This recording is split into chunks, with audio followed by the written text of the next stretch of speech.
So I met PPK through his application to the MIT Media Lab, and that application is on paper. And because I was head at the time of interactive cinema, I also required a portfolio, which is a portfolio of videos.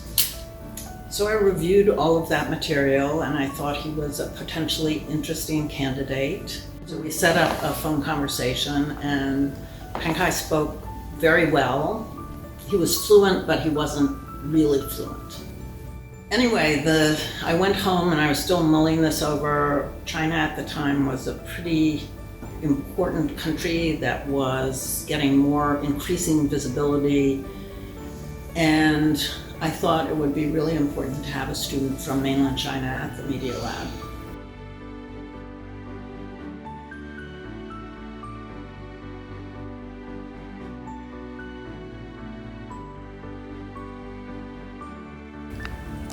I would frame it a little bit differently and say it's not just US education, it's MIT.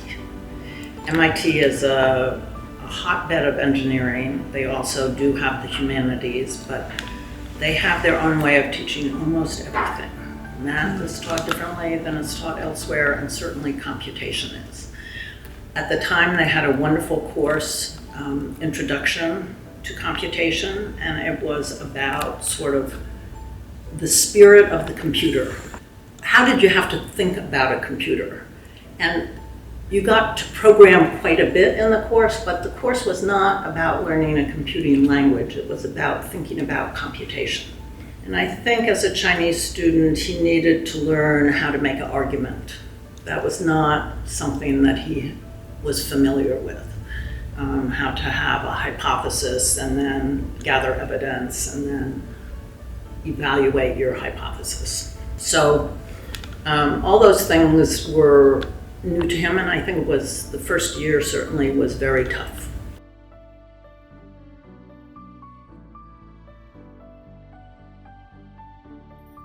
Pengkai from the very beginning seemed like a great manager. As I said, China was a rising star at the time, and MIT had lots of delegations from China. The Ministry of Education would bring a delegation, or the Ministry of something else would bring a delegation. And Pengkai, partly because of his wonderful personality, was called on from the administration to travel with them around MIT and give them the tour, as it were. Or maybe there'd be somebody else along talking and Pengkai would be doing the translating. But however it went, there were a lot of calls by the administration. Could he do this and that? And finally, when he was about to get his Ph.D., and we were really working on a written document, and I think that was very hard for Pengkai because it really meant he had to have a theory and he had to lay out the evidence and he had to prove the theory about mobile, in this case about mobile cinema. I called up the administration and I said,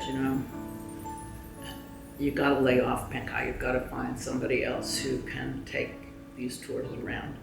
The very next day, there was the Ministry of Education came and he was called upon and he said, I can't not go. So he was very proud of his country and he was really proud to introduce his country to MIT. But he also grew a fantastic network, both of Chinese and of American. And I think it says a lot for how his company evolved. I mean, we'll talk later about the financing, but he raised more money for the first company before he even left MIT. Before his thesis was actually signed, he had his donors lined up in 2004.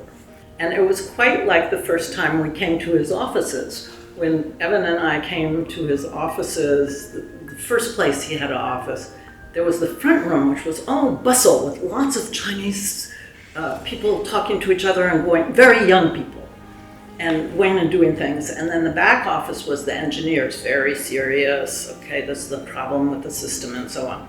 But he clearly has this talent of bringing people together under him, and young people especially, and helping them grow and giving them a lot of latitude to make mistakes and contribute.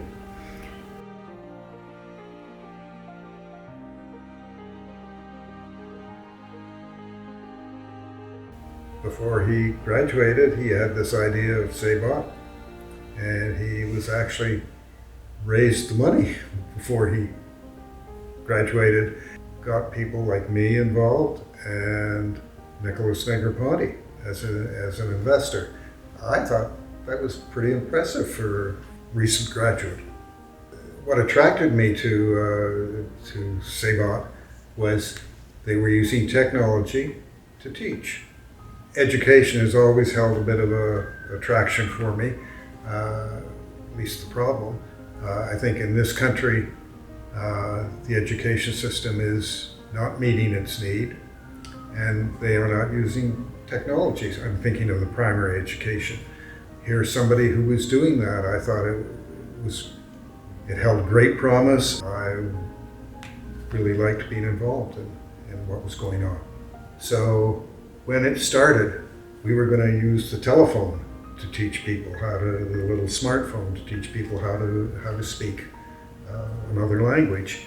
And I thought that was spectacular, because having learned French as a Canadian, I get embarrassed when I can't pronounce the word the fifth or sixth time to my teacher.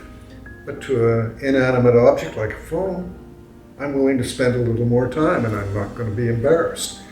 So I thought this was a nice breakthrough, and I was looking forward to seeing it extended to many other disciplines.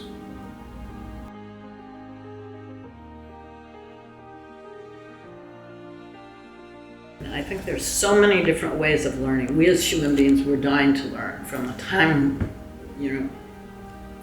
time we're born, we're taking in the world and trying to make sense of it. So clearly you can personalize up to a point for each child, and their learning process will be personal no matter what. It doesn't matter what you do. They'll either take something in or take something out. I think the issue with sort of understanding how to look at complex problems that are where you have adaptation and try to understand what the adaptation is.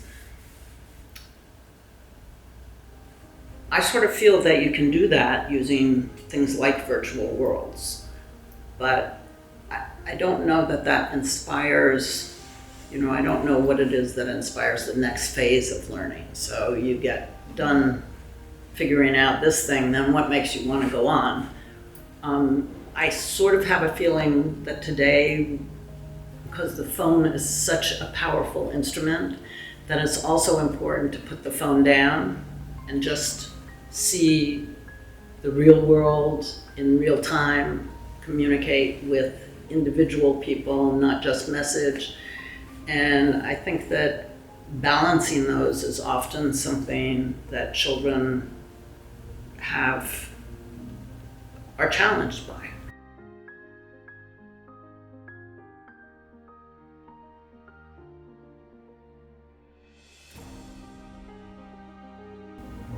I think, one, you've got to have individualized learning. You can't group kids into classes and make them go through their paces. I mean, I remember even when I was being educated, that sucked. But it's got to be more than individualized. You got to be able to hook together in teams. And I remember when I was at University of Chicago in graduate school, the most learning I did was in these when we broke out into teams and had to solve problems. And I happened to be in a relatively remarkable team where the lads had been very well trained, and I learned just so much in those groups. And I think with using games and technology, we should be able to do that. And I think ALO7 is in the first phase of that, but I think if they can, I think they can go much further, and I think they can go international, or at least the technology can go international. Great. And that would be exciting.